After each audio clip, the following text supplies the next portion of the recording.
Friends, welcome to startup academy. मेरा नाम है सुरभि तिवारी और मैं आप सभी का बहुत दिल से स्वागत करती हूँ। देखिए, यहाँ पर एक बहुत ही प्यारी बात है कि मेरा नाम तो आप सब जानते होंगे, फिजिक्स वाली टीचर सुरभि मैम, लेकिन स्टार्टअप एकेडमी के नाम को ना हमें दूर दूर तक पहुँचाना है ताकि ये जो अच्छी एजुकेशन दी जा रही है वो सारे बच्चों तक पहुँचे। अब आ जाते हैं पॉइंट की, मुद्दे की बात जिसे आप देखने के लिए आए हैं, और वो ये है कि सीरीज और पैरेलल कॉम्बिनेशन के न्यूमेरिकल्स को कैसे सॉल्व किया जा सकता है।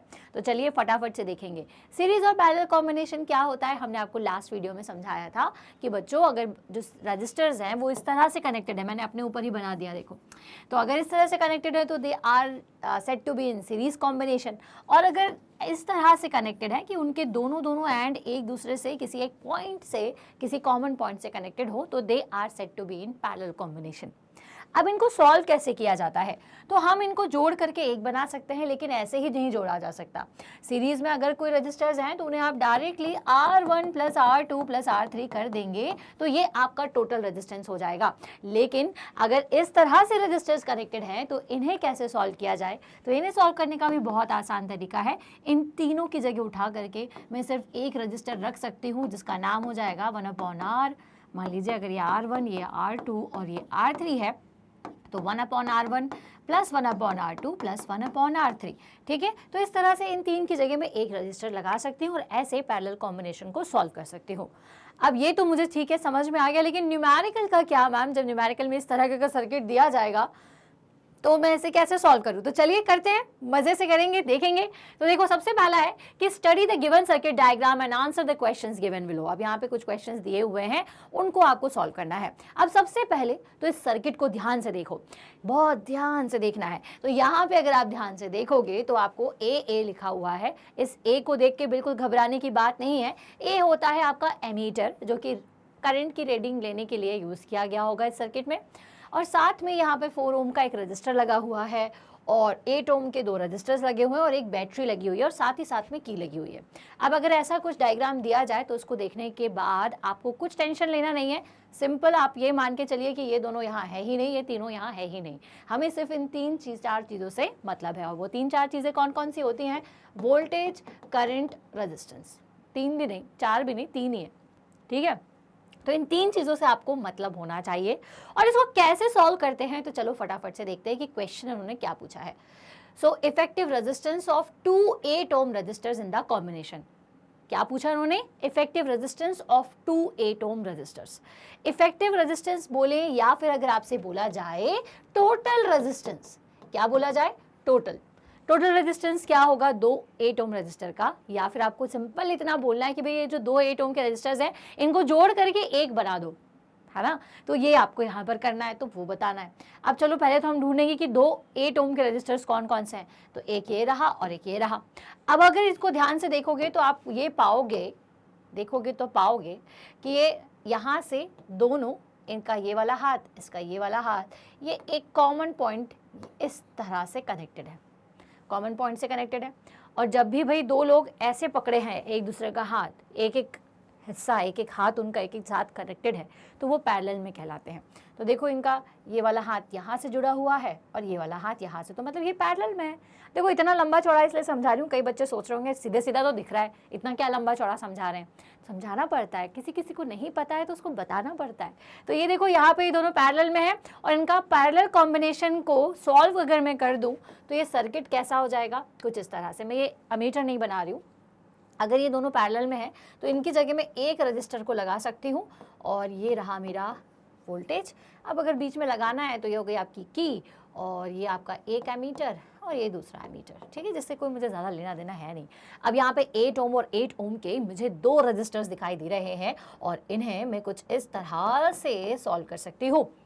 बहुत आसान है। And this will become 2/8। तो मेरा 1/R जो इफेक्टिव आया है वो 2/8 आया है, लेकिन मैं इसको इस तरह से लिखूंगी, R इफेक्टिव इक्वल्स टू, अगर 2/8 इक्वल्स टू 1/R है तो R इक्वल्स टू क्या होगा? 8/2, दैट इज 4 ओम। तो यहाँ से इन दोनों का जो टोटल इफेक्टिव रेजिस्टेंस आ रहा है, मतलब कि अगर मैं इन दोनों को जोड़ दूं और एक रेजिस्टर यहाँ पर लगा दूं तो आप बोलेंगे कि मैडम ये तो बड़ा ही आसान क्वेश्चन है, तो है ना? तो 4 ओम यहाँ से आ जाएगा और ये हो गया आपका 8 वोल्ट की बैटरी।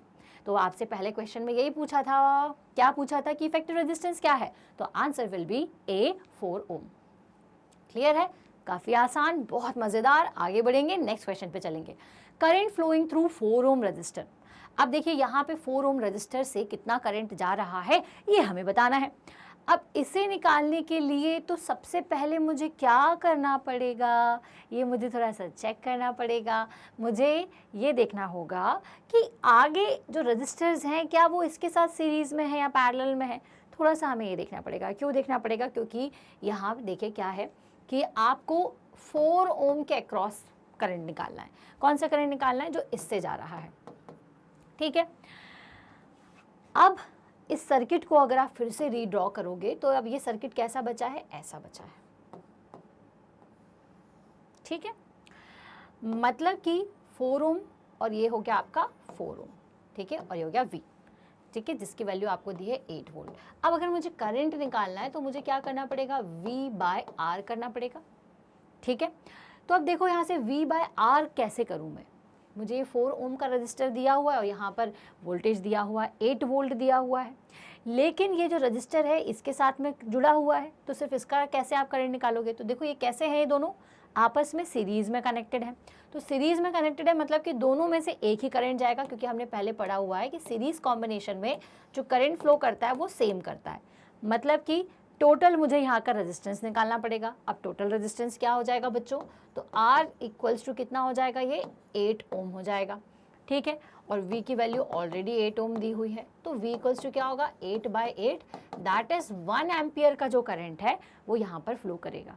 अब कई बच्चे सोच रहे होंगे कि मैम अगर सिर्फ इसका पूछा है तो क्या हम 8/4 नहीं कर सकते थे, नहीं कर सकते थे, क्योंकि इसके साथ में एक सीरीज में एक और रजिस्टर जुड़ा हुआ है, तो टोटल करंट जो फ्लो करेगा दोनों में सेम करेगा, इसलिए आपको दोनों रजिस्टर्स को ऐड करना पड़ेगा।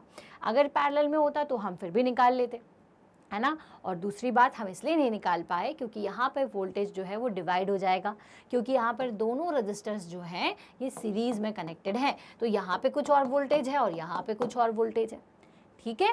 तो इस वजह से हमें टोटल रेजिस्टेंस निकालना पड़ा और हमने उससे देखा कि हमारा जो सर्किट में करंट है वो 1 एम्पियर जा रहा है। तो current flowing through the circuit is current flowing through 4 ohm. तो पूरे सर्किट में जो करंट जा रहा है वही करंट जो है वो 4 ओम रजिस्टर से जा रहा था, इसलिए हमने टोटल रेजिस्टेंस निकाला और फिर वैल्यू निकाल ली। आगे बढ़ेंगे, potential difference across 4 ohm register. अब आप देखो पोटेंशियल डिफरेंस जब तुम्हें निकालना है 4 ओम रजिस्टर के अक्रॉस, तो फिर आप अलग अलग कर सकते हो। अब देखो यहाँ पे तो क्या है ना कि 4 ओम दोनों ही हैं, ये भी 4 है, ये भी 4 है। अब हमें क्या निकालना है, इनके अक्रॉस पोटेंशियल कितना होगा, वोल्टेज कितना होगा, ठीक है, V1 और V2, इनकी वैल्यू निकालनी है। तो अब आप अलग अलग कर सकते हो, क्योंकि आपका टोटल वोल्टेज यहाँ से 8 वोल्ट था, जिससे अभी हमें मतलब नहीं है, लेकिन हमें पता है कि इससे करंट जो है वो 1 एम्पियर का फ्लो कर रहा है। तो अगर मुझे यहाँ पे V निकालना है तो V कैसे निकलता है, V इक्वल्स टू होता है I इंटू R।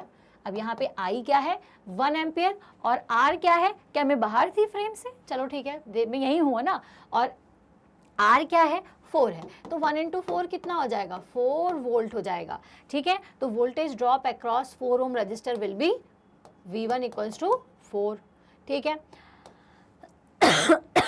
अब यहाँ पे अगर मुझे निकालना है तो देखो सेम ही बात है, रेजिस्टेंस की वैल्यू और करंट की वैल्यू सेम है, इसलिए यहाँ पे V2 की वैल्यू भी कितनी हो जाएगी, 4 वोल्ट ही हो जाएगी। तो दोनों के अक्रॉस जो करंट है, जो वोल्टेज ड्रॉप है वो कितना है, 4 वोल्ट है। ये देखो अगर यहाँ ऑप्शन नहीं भी दिया है तो दिख रहा है 4 volt will be the voltage drop, ठीक है। अब ये हम इतने फ्रीली कैसे कर पा रहे हैं, इसलिए कर पा रहे हैं क्योंकि हमने एक चीज़ पढ़ी थी कि जब भी कोई रेजिस्टेंसेस सीरीज में कनेक्टेड होते हैं तो इसका मतलब है कि भाई उनमें करंट सेम जाएगा और वोल्टेज की वैल्यू अलग अलग होगी। तो बस उसी कॉन्सेप्ट को ध्यान में रखते हुए हम सारी चीज़ों को सॉल्व करते जा रहे हैं।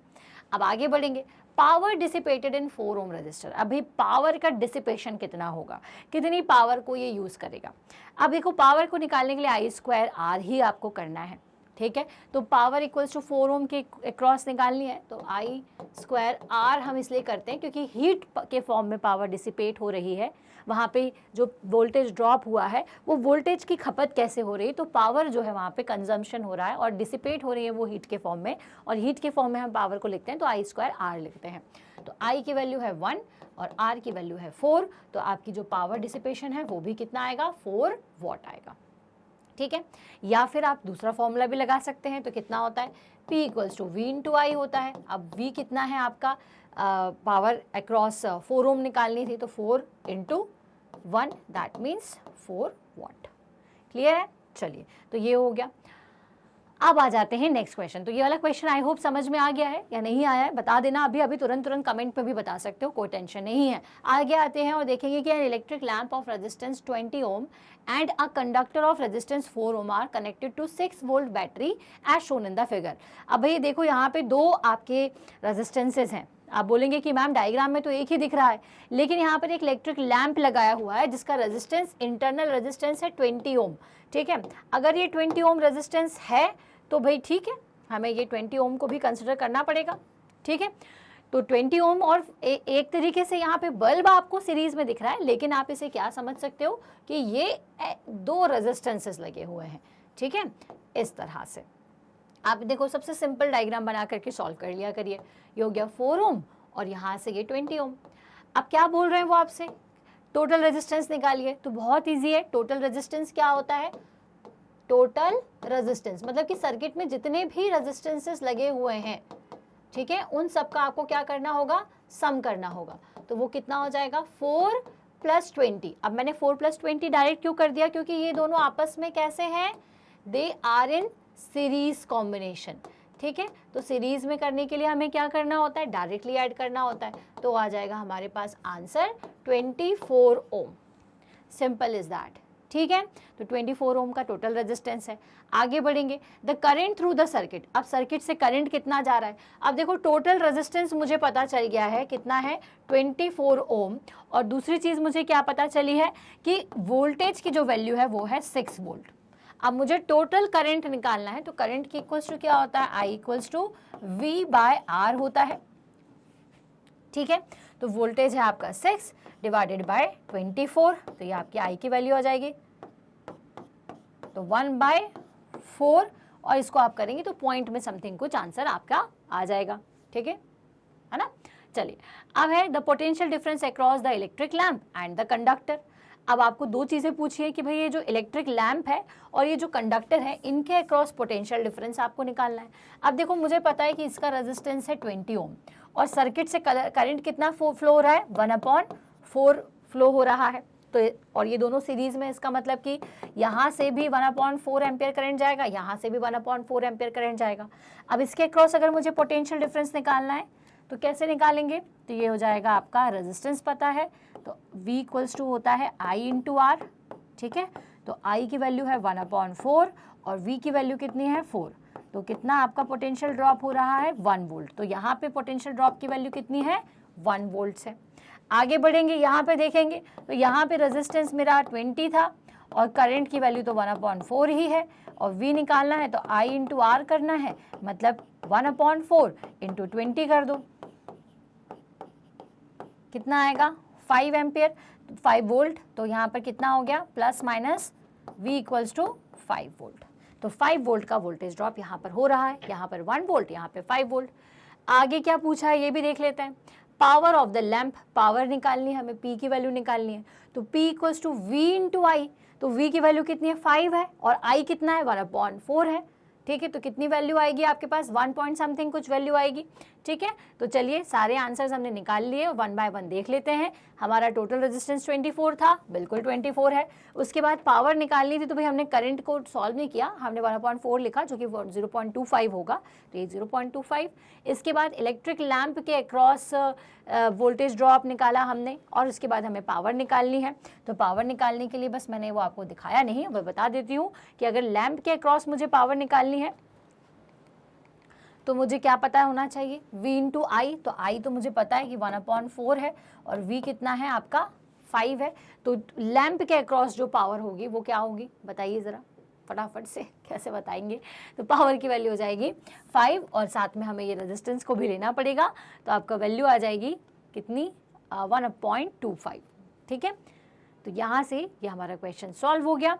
अब देख लेते हैं कि नेक्स्ट क्वेश्चन क्या है। ये जो नेक्स्ट क्वेश्चन है काफी भारी भरकम सा क्वेश्चन आपको दिख रहा होगा। अब कई बच्चे इसको देख के ही डर जाते हैं, कोशिश ही नहीं करेंगे सॉल्व करने की। तो उन सारे बच्चों के लिए एक छोटी सी 2 लाइन मैं आपके सामने रख रही हूँ कि कोशिश कर हल निकलेगा, आज नहीं तो कल निकलेगा। अर्जुन के तीर सा सध मरुस्थल से भी जल निकलेगा। ये लाइन आपने पहले भी सुनी होगी। तो भाई मेहनत करते रहनी है, कोशिश करते रहनी है, जो चीज़ आप पाना चाहते हो वो डेफिनेटली पालोगे। तो चलो फटाफट से इस क्वेश्चन को भी सॉल्व करेंगे। जब भी ऐसा लगे ना कि डाउन फील कर रहा हूँ तो ये जो मेरी लाइन्स है ना, इनको याद रख लेना। कोशिश करने से कभी भी हार नहीं मानना। अब इस क्वेश्चन को भी हार नहीं माननी हो। यहाँ पे ये देखो, यहाँ पे पैरेलल कॉम्बिनेशन आपको यहाँ पे दिख रहा है, जिसमें आप R1, 10 और 5 को बिल्कुल साफ साफ देख रहे हो कि ये पैरेलली कनेक्टेड है। अब इनको सॉल्व कैसे किया जाए? अब इसको सॉल्व करने का एक बहुत सिंपल तरीका है। क्वेश्चन में आपसे बताया हुआ है कि आपको R1 की वैल्यू निकालनी है और यहाँ पे 2 एम्पियर दिख रहा है करंट। अब आप बोलोगे कि मैम ये कैसा 2 एम्पियर है? तो कोई दिक्कत नहीं है, ये एमीटर है जो कि रीडिंग दिखा रहा है 2 एम्पियर, मतलब कि सर्किट में इस वक्त 2 एम्पियर करंट फ्लो कर रहा है।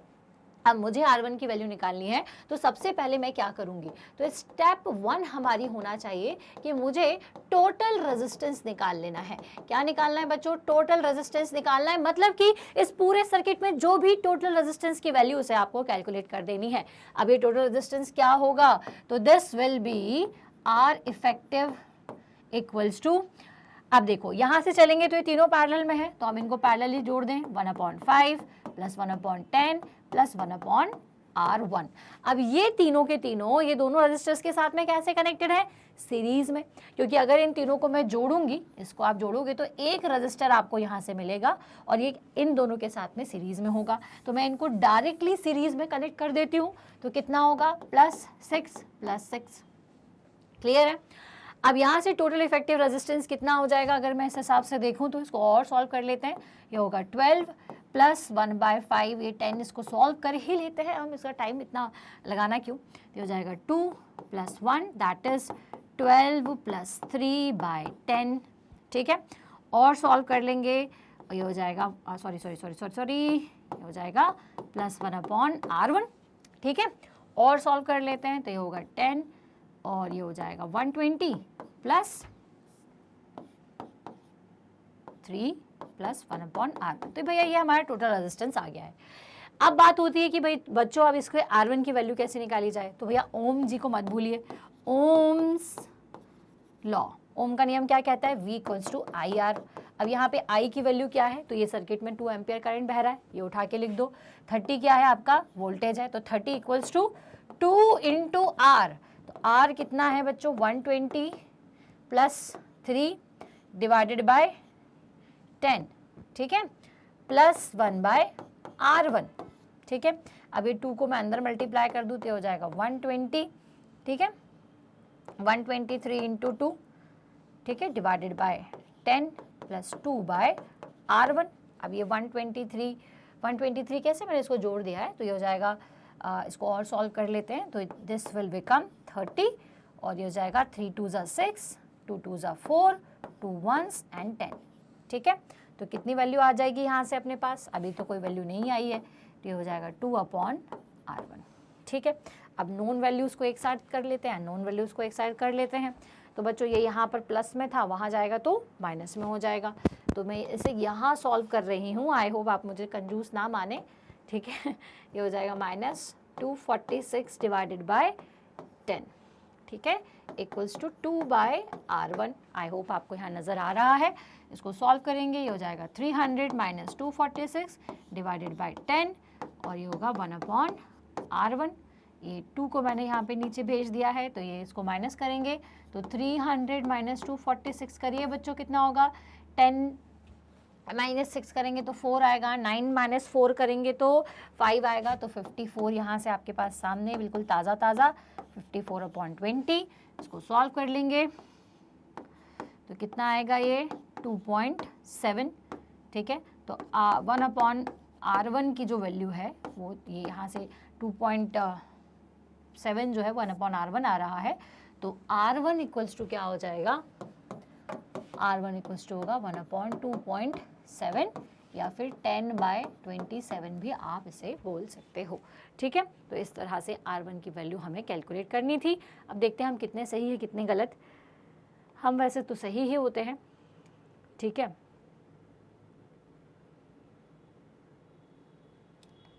चलिए, तो इसका सॉल्यूशन यहाँ पे नहीं लिखा हुआ है, लेकिन इसको कुछ इस तरह से आप सॉल्व कर सकते हैं और ये आपकी R1 की वैल्यू आ गई है। चलिए, अब आगे बढ़ेंगे, नेक्स्ट क्वेश्चन को देखते हैं कि these 3 resistors 10 ohm, 15 and 20 ohm are connected in series in a circuit. If the potential drop across 15 ohm is 3 volt, find the current in the circuit and potential drop across 10 ohm resistor.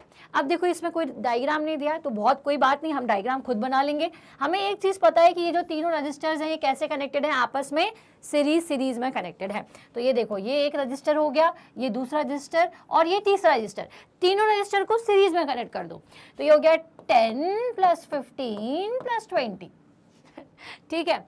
अब if the potential drop across 15 ohm register is 3 volt, अब यहाँ पर जो potential drop है वो 3 volt है, मतलब इसने जो पोटेंशियल खाया होगा वो 3 वोल्ट है। Find the current in the circuit and potential drop across 10 ohm resistor. अब देखो, आपको क्या बताना है, करंट बताना है सर्किट का और drop across 10 ohm register, potential drop निकालना है यहाँ का, ठीक है। मान लेते हैं कि ये पोटेंशियल ड्रॉप VA है। अब ये तीनों रजिस्टर सीरीज में है, दैट मीन्स कि इनमें सभी में एक जैसा करंट फ्लो कर रहा होगा। ये सारी वैल्यू तो यहाँ पर अननोन ही नज़र आ रही है, ठीक है। तो क्या किया जाए, find the current in the circuit. चलो ठीक है, हो जाएगा। देखो, ये है कि घबराना नहीं है, हमें पता है कि यहाँ पर V की वैल्यू हमें नहीं मालूम है, हमें यहाँ पर सिर्फ 3 वोल्ट पता है। अब देखो बच्चों, यहाँ पे हमें करंट की वैल्यू निकालनी है, तो करंट की वैल्यू कैसे निकाल सकते हैं। देखो, अगर मैंने यहाँ पे करंट की वैल्यू निकाल दी तो मुझे वैल्यू मिल जाएगी, मिल सकती है क्या, बिल्कुल मिल सकती है, क्योंकि यहाँ हर तीनों रजिस्टर्स में करंट की वैल्यू कैसी जाएगी, सेम जाएगी, ठीक है। तो हम करंट निकाल लेते हैं। अब देखो 15 और यहाँ पे 3 वोल्ट है, ठीक है। तो कितना आएगा, 3 वोल्ट अपॉन 15 करेंगे, कैसे करेंगे, 3/15 कर देना है। अरे सिंपल सी बात है, यहाँ का करंट निकाल लेते हैं। तो करंट की वैल्यू कितनी आ जाएगी, तो करंट थ्रू 15 ohm, 15 ohm से कितना करंट जाएगा, रेजिस्टेंस की वैल्यू है 15, तो I इक्वल्स टू क्या होता है, V/R, V की वैल्यू है 3/15, तो कितना आएगा 1/5, ठीक है। तो 1/5 एम्पियर करंट जो है ये आपके 15 ohm से जा रहा है। अब ये तीनों रजिस्टर्स क्योंकि भैया सीरीज में है तो current in the circuit will be 0.2। क्यों हो जाएगा, क्योंकि अगर इसमें 0.2 एम्पियर करंट फ्लो कर रहा है तो इसका मतलब कि पूरे में फ्लो कर रहा है। क्यों कर रहा है पूरे में, क्योंकि ये सब सीरीज में है और सीरीज में अगर सर्किट कोई रजिस्टर्स कनेक्टेड होते तो वहाँ करंट डिवाइड नहीं होता। चलो ठीक है, तो ये आपका 0.2 एम्पियर करंट आ गया आपके सामने। अब उन्होंने क्या पूछा है कि 10 ohm रजिस्टर के अक्रॉस आपको वोल्टेज ड्रॉप निकालना है, तो बहुत आसान हो गया, करंट की वैल्यू आपको पता है, वोल्टेज ड्रॉप हम निकाल लेंगे। कैसे निकाल लेंगे, तो वोल्टेज ड्रॉप अक्रॉस कितना निकालना है, 10 ohm। अब यहाँ पे R की वैल्यू कितनी है, 10 ohm है, A की वैल्यू दी हुई है 0.2, तो V इक्वल्स टू क्या हो जाएगा, 10 × 0.2 या फिर V की वैल्यू 2 वोल्ट। तो यहाँ पे वोल्टेज ड्रॉप कितना होगा बच्चों, 2 वोल्ट। ये आ गया आपका 2 वोल्ट। क्लियर है, ये दोनों आंसर्स हमने निकाल लिए हैं। बहुत आसान क्वेश्चन था फिर से, ठीक है। चलो आगे बढ़ेंगे और आखिरी क्वेश्चन देखते हैं आज के इस वीडियो का। तो a circuit has a line of 5 ampere, how many lap of rating 40 what 200 volt can simultaneously run on this line safely. अब आप सोच रहे होंगे कि मैं इतना अटक अटक के क्यों पढ़ रही हूँ, क्योंकि मैं सोच रही हूँ कि ये लिखा क्या है। यहाँ पे जो ना ये लिखा हुआ है लैम्प, है ना। तो भाई यहाँ पे क्या बताया उन्होंने कि भाई एक 5 एम्पियर की लाइन है, उसमें 40 वॉट का एक बल्ब लगाया हुआ है उन्होंने। तो 5 एम्पियर की अगर लाइन आ रही है तो कितने 40 वॉट के मैं बल्ब लगा सकती हूँ, 200 वोल्ट जिसकी रेटिंग है कि इतने वोल्ट पे काम कर सकता है। तो अपने को ये बताना है। अब देखो यहाँ पे क्या क्या दिया हुआ है, सबसे पहले हम लिख लेते हैं, हमें करंट दिया हुआ है कितना है, 5 एम्पियर। इसके बाद हमें पावर दी हुई है 40 वॉट और वोल्ट की जो वैल्यू है वो दी हुई है 200 वोल्ट। अब इन तीनों में क्या रिलेशन है, तो एक रिलेशन हमें पता है कि P इक्वल्स टू होता है V × I। तो भैया ये किसके लिए, ये एक बल्ब के लिए है। अगर मुझे n नंबर ऑफ बल्ब की पावर निकालनी है तो मुझे पावर में के साथ क्या करना पड़ेगा, n मल्टीप्लाई करना पड़ेगा। तो n P equals to V × I, या फिर मैं लिख सकती हूँ n equals to V × I divided by P। तो V की वैल्यू कितनी है 200 है, I की वैल्यू कितनी है 5 है और पावर कितना है 40 वॉट है। ठीक है, तो ये हो जाएगा आपका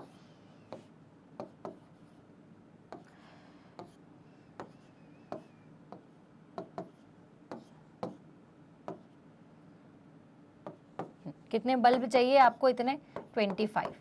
ठीक है, तो 25 जो बल्ब्स हैं आप 40 वॉट के लगा सकते हैं। इसको और किस तरह से चेक कर सकते हो, तो देखो बच्चों, अगर यहाँ पर आपको ये दिया हुआ है कि 5 एम्पियर, यहाँ पे 220 वोल्ट आपकी सप्लाई है, ठीक है, 200 वोल्ट और पावर है 5, ठीक, तो एक बल्ब में से कितना करंट जा रहा होगा, सबसे पहले तो हम ये वैल्यू निकाल लेंगे। अगर यहाँ से तो हमें ये भी पता चल सकता है कि एक बल्ब में अगर इतना चल रहा है तो फिर 5 एम्पियर के करंट के लिए कितने बल्ब चल सकते हैं। तो इससे बेहतर है कि आप इस तरह से सिंपल सा क्वेश्चन को सॉल्व कर सकते हो। ठीक है, तो आज के इस वीडियो में हमने ये सारे क्वेश्चन सॉल्व किए। अगर आपको इसका स्क्रीनशॉट लेना है तो वो भी आप ले सकते हैं। और आई होप ये जो क्वेश्चंस हैं किस तरह से सॉल्व करना है ये आपको समझ में आ गए होंगे। अब बुक्स के अंदर बहुत सारे क्वेश्चंस दिए हुए हैं, एनसीईआरटी में क्लास 10th में इलेक्ट्रिसिटी चैप्टर के बहुत सारे इन टेक्स्ट क्वेश्चंस हैं, तो जिनका सॉल्यूशन मैं जल्दी ही लेकर के आने वाली हूँ मेरे नेक्स्ट वीडियो में, जिसे बिल्कुल भी देखना मत भूलना। तो चलिए मिलेंगे उन वीडियो में, तब तक के लिए आई होप आज के इस वीडियो में आपको सब कुछ समझ में आया है। अगर कहीं डाउट है तो प्लीज़ कमेंट सेक्शन में बताएं और हम मिलेंगे अब हमारे नेक्स्ट वीडियो में। तब तक के लिए थैंक्स फॉर वॉचिंग।